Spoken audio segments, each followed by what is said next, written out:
And the race on Gold Cougat from the outside. Don Edwards Best rushing up Flores.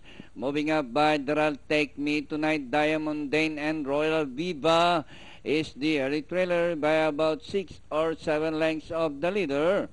Gold Cougat by about 2 lengths, followed by Don Edwards Best, Flores, Take Me Tonight, Diamond Dane, and Royal Viva.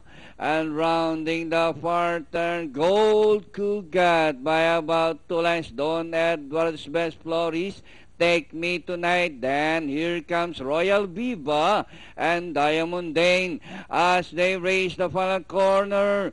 Gold Cougat still leading by about 2 lengths. Flores, Don Edwards Best, Royal Viva is on the outside, and Take Me Tonight.